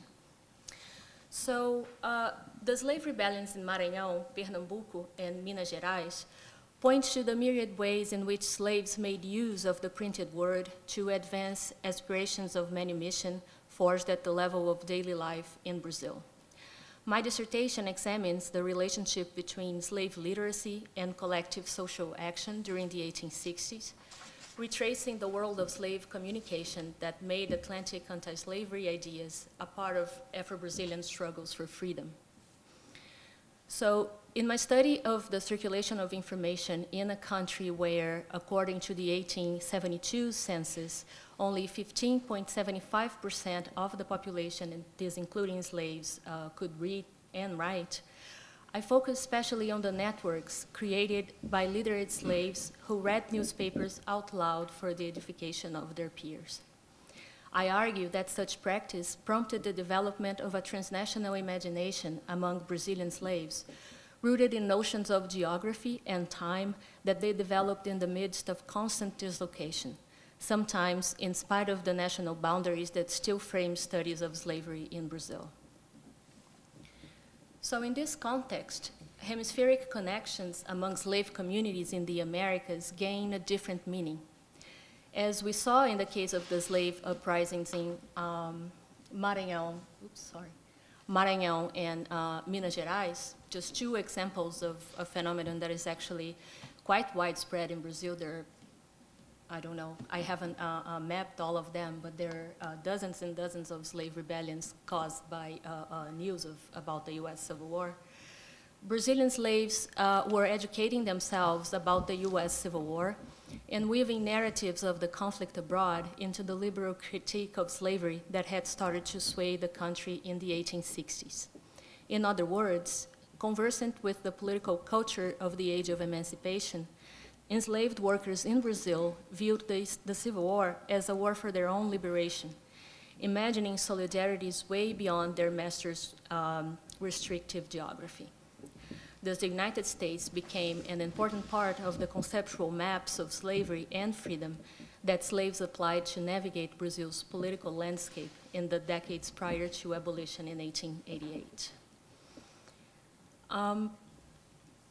When I speak of slave literacy, I do not necessarily refer to the mastery over conventional Roman script. Like in the United States, most Brazilian slaves were illiterate in the 19th century. Therefore, in order to understand Afro-Brazilians' use of the printed word, one has to leave behind linear and progressive notions of cultural process as the right way to conceptualize literacy and learning. Old divides, such as oral versus literate, do not account for the complexity of slave life and mask the existence of different avenues of expression among Afro-Brazilians, such as reading and writing linked to divination, body marks, or writing in, what is it called, charms or talismans, right, that they carried very often. So in my examination of slave activism during the 1860s, I focus on what historian Philip Troutman has called geopolitical literacy. There is the everyday politics of information sharing among Brazilian slaves, freedmen, and maroons, which helped them to imagine themselves as part of a larger community that was based not only on literal connections, but also on common experiences, assumptions, and cultural practices throughout the Atlantic. So for an overview of how information flowed among Afro-Brazilians, let's go back to example of Maranhão in 1861, when the first slave rebellions inspired by news of the American Civil War actually emerged in Brazil. So from their epicenter in the capital, São Luís, rumors about the war quickly extended further to the interior of the province, where slave rebels counted on the support of some of the oldest runaway settlements in Maranhão. News traveled fast from boatmen on the shore to provincial interlands through muleteers, drivers, peddlers, artisans, maroons, and other mobile workers, enslaved or not, who carried back and forth supplies, people, and ideas considered vital to the operation of the local economy. So in the end of 1861, several slaves reveled again in the certainty of freedom in the outskirts of São Luís. And according to a slave, and I quote, "a liberty that had been granted to them by an American warship that, not being able to free them the first time, will be back soon, and then freedom will be posted by announcement on the door of the church," end of quote. So local authorities continued to complain about slaves who held regular evening meetings in their quarters or street alleys all over Maranhão. Collective flight from plantations and gold mines soon turned the impotence of the police visible to all. In 1862, some slaves welcomed the year with new plans of insurrection in the town of São Bento, and still inspired, according to the chief of police, by news of the events in America. So in the urban centers of Brazil, it was common for slaves and free black men and women to meet in secluded wooded areas on the outskirts of the cities or small towns, be it for religious purposes, to share a meal, nurture extended kinship relationships, or even to discuss a way out of slavery. Self-hired slaves added to the group of mobile workers who represented a common feature of urban life in Brazil. The so-called hire out or ganho system required that slaves contracted with masters a reasonable amount of money they would hand in by the end of the day or by the end of the week as a result of their labor. Such arrangement allowed slaves to keep any amount that exceeded what they owed to their master. Therefore, escravos ao ganho or hire out slaves had much more control over their daily living than their peers in the plantations, and often confused authorities who could hardly differentiate them from people of color, from free people of color. Physical mobility exposed hire-out slaves to a vast array of opinions and widened the scope of their experience. They interacted with persons of varied social positions, reaching across geographical, social, and cultural boundaries. Along with runaway slaves, hire-out slaves were often the initiators of the streams of conversation that soon reached far into the Brazilian countryside. So mobility, therefore, may have given slaves the conceptual ability to counterpoise themselves to dominant groups. Slave communication integrated the coast and its immediate interior like nothing else in 19th century Brazil.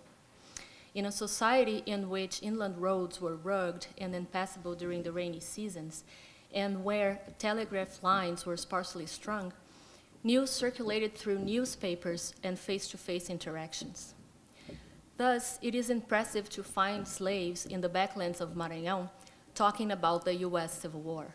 But it becomes much less surprising, though, when we consider that the plantations close to the Atlantic coast were not isolated bastions of planter power, but rather landed states directly connected to larger urban systems.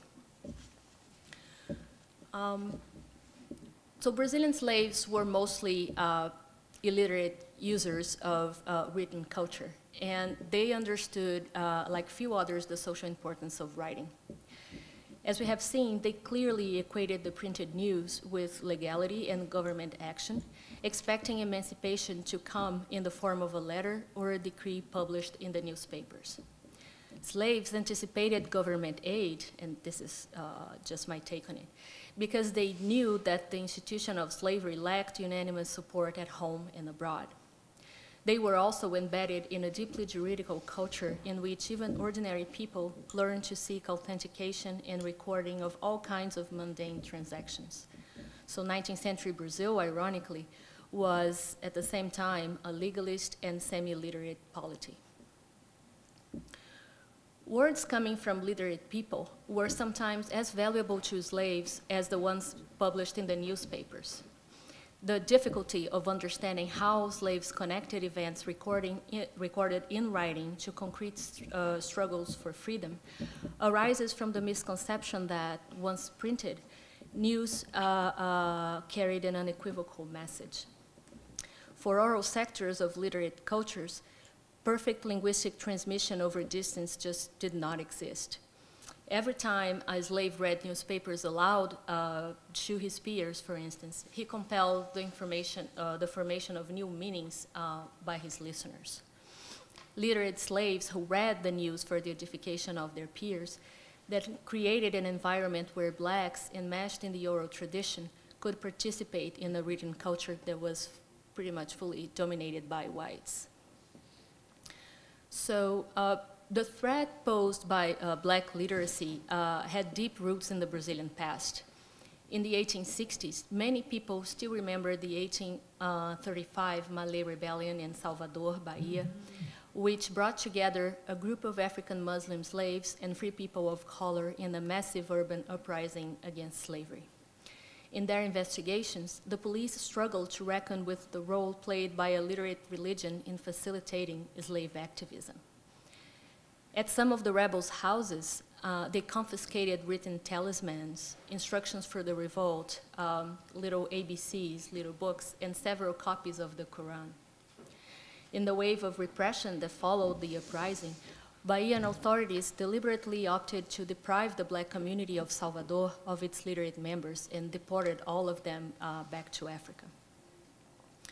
So, in conclusion, at a time when slavery was coming under severe attack, Brazilian slaves could not tear their attention away from the political events that affected the Atlantic world. They quickly learned that the Civil War in the United States threatened to leave Brazil, Cuba, and Puerto Rico as the only slaveholding nations in the Americas. To the surprise of many, Brazilian slaves took up arms at the very places where they worked, just as their neighbors to the north had done. Therefore, Brazil and the United States have more than the legacies of racial slavery in common. They share a past in which broad black networks of communication possibly coalesced into an Afro-American consciousness that not only crossed national boundaries, but was also political in its own right. I think that's it. I just want to say that this first image here is pretty much encapsulates everything that I'm trying to talk about. It's like the most perfect image I've ever found of what I'm trying to say. But it comes from the 1880s. I've never found anything similar to that, to the 1860s or to the 1850s. There was no kind of recognition that slaves could ever read. And in this case, they are reading this newspaper of national circulation, and they are reading about a speech that was given by a Brazilian congressman about the abolition of slavery. And the person who is coming after them is their master that is like completely surprised and blown away that they have a newspaper in their hands, right?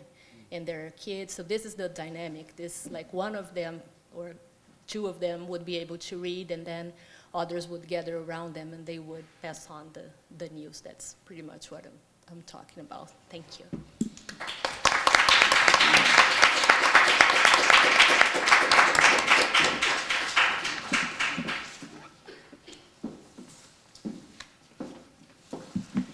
Wonderful. Well, thanks so much to the panelists. Just a tremendous example of the kind of richness that comes from these different kinds of conversations around the Atlantic, ranging from Brazil to Angola to Jamaica, Antigua, even Ohio, across the English and Portuguese empires. So really terrific. And we have a few minutes left to open it up for a wider conversation. So I invite questions from the floor or directed to a certain panelist or to the whole panel if you want. So questions, comments? My question is for Isadora. I was just curious about, you mentioned how they had specific tangible information on the Emancipation Proclamation. And I'm just wondering how specific their information was, because one of the events was in 61, 62. Do they have knowledge of the Confiscation Acts? And then also, did they have information before the Civil War? So did they hear about John Brown? And did that have an effect or anything of that sort? Yeah. So about the Emancipation Proclamation, this happened in the rebellion in 1864, right? So it's interesting that, you know, there's no definitive answer to that, because no slave would ever talk about the Emancipation Proclamation, but they talk about this decree that had been passed in this other country. They didn't necessarily know what exactly the United States was about or pinpoint exactly where it was. But they talked about this decree that freed all of the slaves.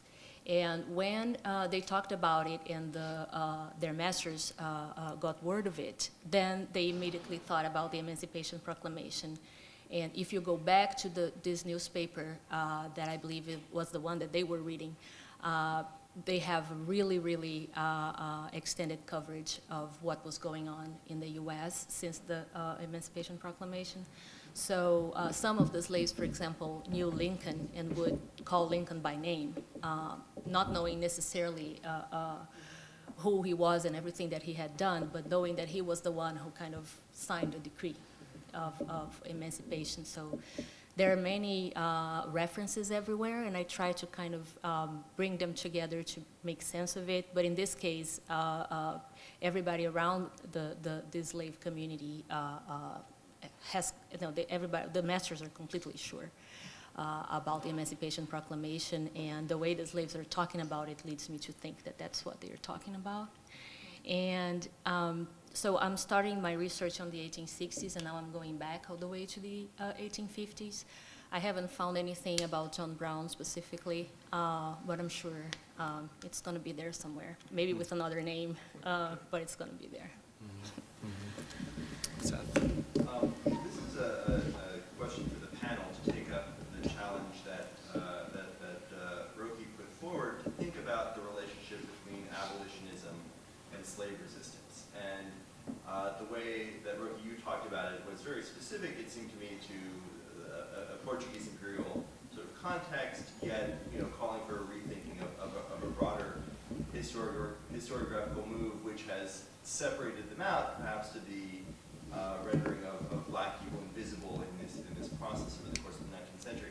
So I'm curious for the scholars who are working on the British Atlantic, whether this is as urgent or whether this is a similar sort of move that needs to be made in the historiography, and if so, how you're working this through in your own scholarship. Vince, you want to take it over?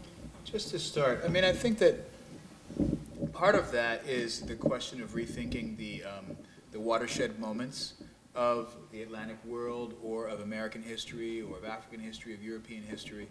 And I think we had a major transformation in our thinking about that during this boomlet about the Haitian Revolution that's been happening for the past 15 years or so. Certainly, in my case, the news was brought by Julius Scott's 1986 dissertation, The Common Wind, in which he looked at currents of Afro-American communication during the era of the Haitian Revolution. And he really wanted to re-envision how it is that one looked at early American history with the Haitian Revolution at its center.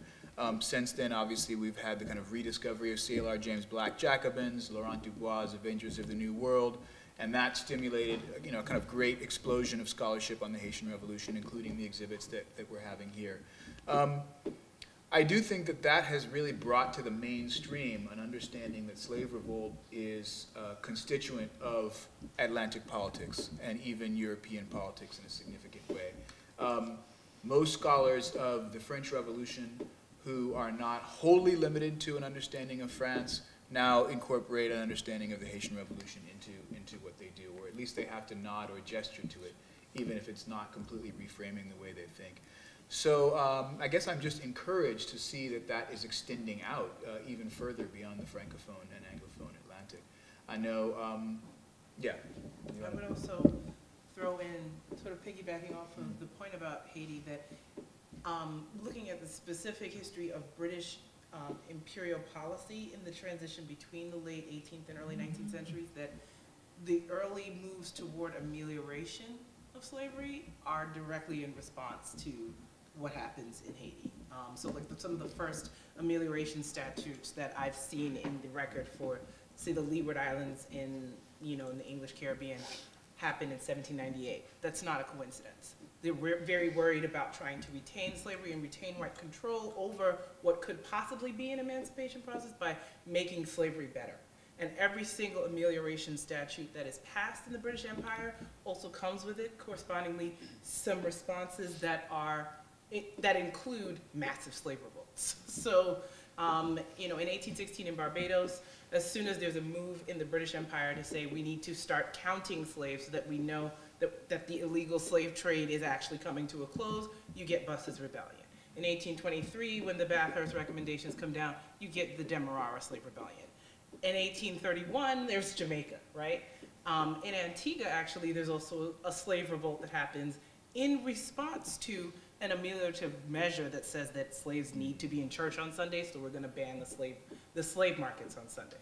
So there's always this idea that as soon as there's something of, a kind of a move to codify a gradual step closer toward state-sponsored emancipation, there is almost always, something happening from below that is essentially an even more forceful push for the end of slavery. And I would also add that some of the points that you made as well, Isadora, about this idea of printed news as sort of being equated with legality, I think that that's always the case. For all of these rebellions I was talking about, some of the conversation that's happened, say, with people like Michael Creighton or Barry Gaspar, a couple of these folks have talked about even that need to look at how people are interpreting the language that's coming in the newspaper that's relating what's happening in colonial policy. There's almost always a move for enslaved people to say, look, they're talking about something to do with us. I think this is freedom, and I think the local whites are holding it back. So I'm very interested in this idea of this, what happens when people receive ideas, when they're in these positions of enslavement. And some of it, I think, is not just even a kind of hazy misreading of what's going on, because even what I just said might lead us to that conclusion. I think also there's an idea that maybe saying, sort of vocalizing some sort of position would hopefully bring it into existence. So that, I think, is something we need to think about, how these people are being strategic in the way that they're hazily interpreting the news. Yeah, just to amplify that point, I think that's absolutely right. I mean, we know Ranajit Guha's work on rumor as a strategy, right? Yeah. Of, in fact, kind of organizing resistance. Steve Hahn followed that up in looking at the way rumor worked during the early year of the Civil War. Laurent Dubois has done some of that work as well on the early 19th century. So I do think that we need to continue thinking along those lines. Can I just follow up on this? My question, actually, my argument, outside African history would probably not make sense. Even in the context of Brazilian history, what I'm suggesting that we should do in the context of Angola has been done. So in many ways, what I'm trying to do, and the reason why I'm trying to do that is because I'm trying to walk outside the boundaries of African history. That indicates that, in order to understand African agency, the African voice, we shy away from Portuguese documents. So I'm trying to apply to African history the recipe that for people who work slave societies in the Americas, they've been doing that for 20 years or more. Okay. Yes. Yeah, it's kind of interesting what Professor Ferreira said about the Angolan men who,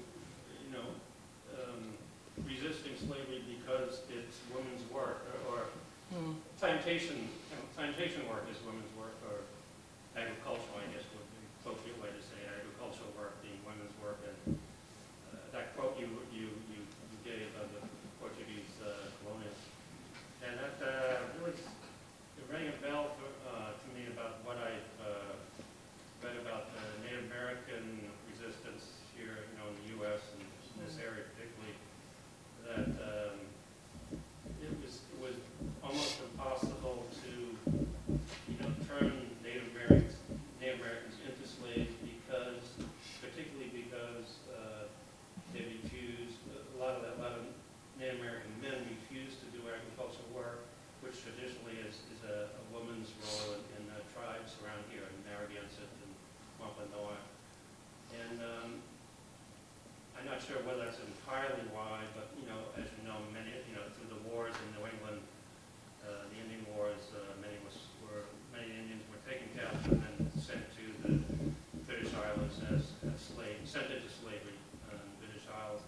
At the same time, they're bringing in Africans to be slaves here. So it's like a amazing kind of roundabout moving of populations.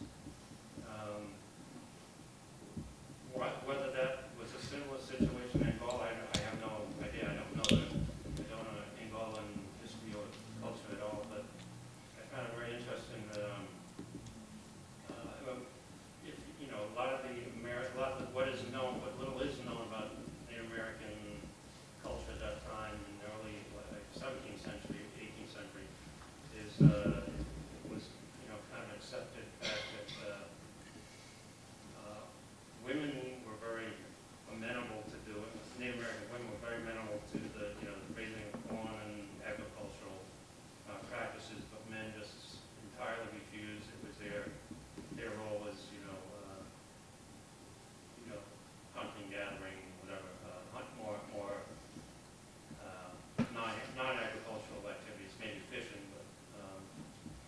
but there was almost word-for-word quotes that I can quote you from the Puritan overseer saying, the men refused to do agricultural work. So I just thought, I'm wondering if there's any similarities there.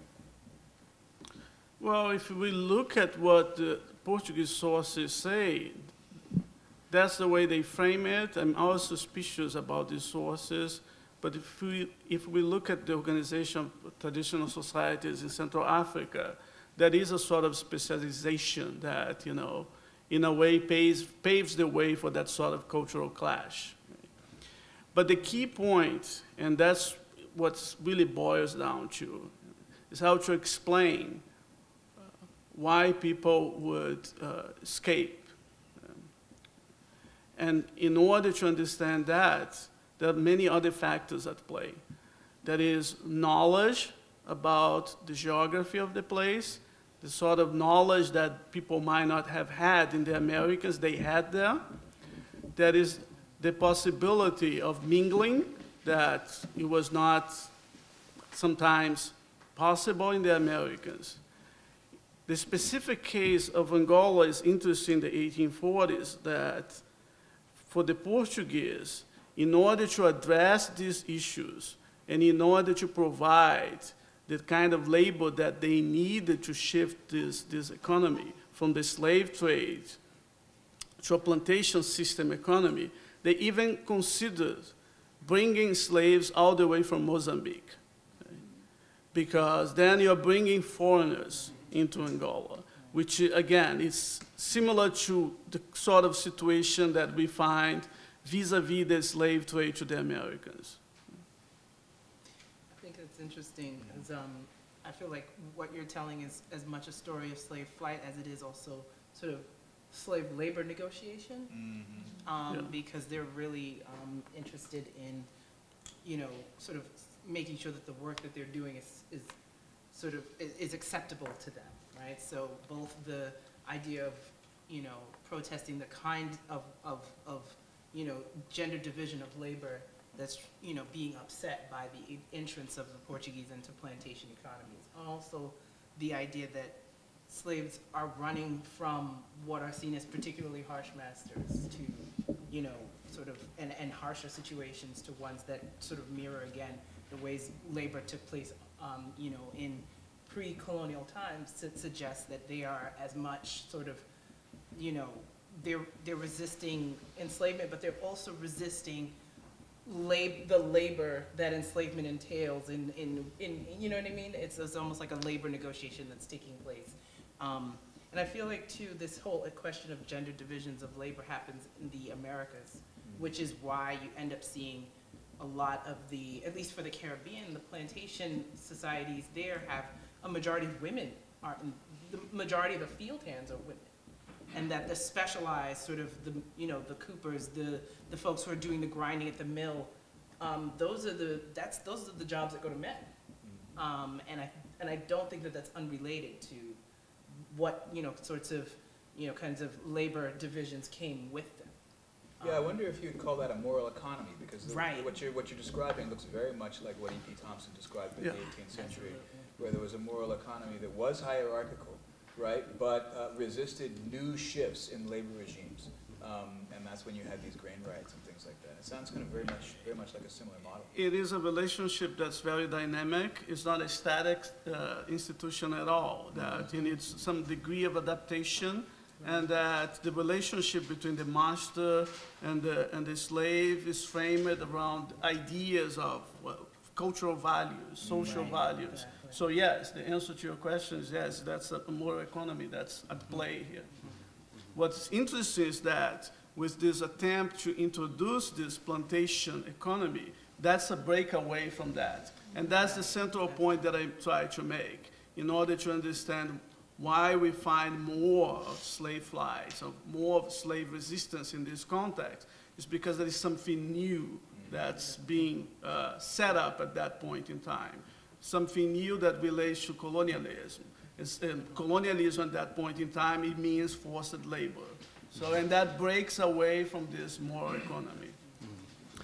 I think we'll do one more question here, and then we're basically out of time, but we can continue the conversation certainly around the table here after we dismiss. This is a comment for Isadora. I'm blocking this guy's name. I think his first name is Harry. But anyway, he's the associate director of the African American Civil War Museum in Washington.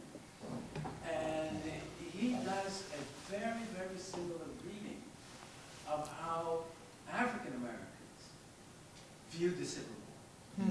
That, you know, he argues that they saw the Civil War providentially.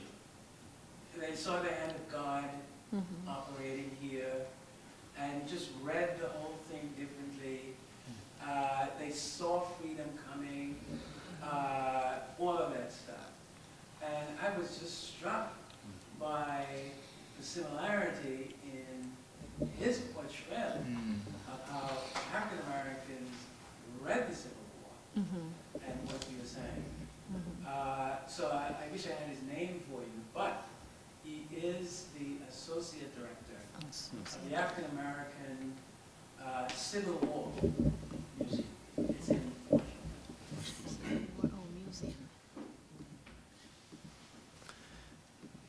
Okay, written down. Yeah, this, every time I read about the Civil War in the US and about African Americans, that's what the similarities are very glaring to me too. And what I'm trying to get at in Brazil, which I know is going to be very difficult, but in my ideal world, that's what I would like to do, is to see how slaves in Brazil understood their peers elsewhere. So it's not so much about, oh, they heard about Lincoln, oh, they heard about the Emancipation Proclamation. This is part of the story, but I'm trying to understand what it meant to them to feel that there was solidarity in another place, that other black people were rebelling against slavery and actually fighting for emancipation at the same time. And even if it's in a very different political context in Brazil, what does it mean to know that you have other black people kind of on your side elsewhere? And not only like what is being handed down by the governments, you know, in the Atlantic world. So yeah, I'm gonna look for that reference. Thank you. Wonderful. Well, thank you all for coming, and thank you to our panelists as well. This was a rich and wonderful discussion, so thank you. Thank you.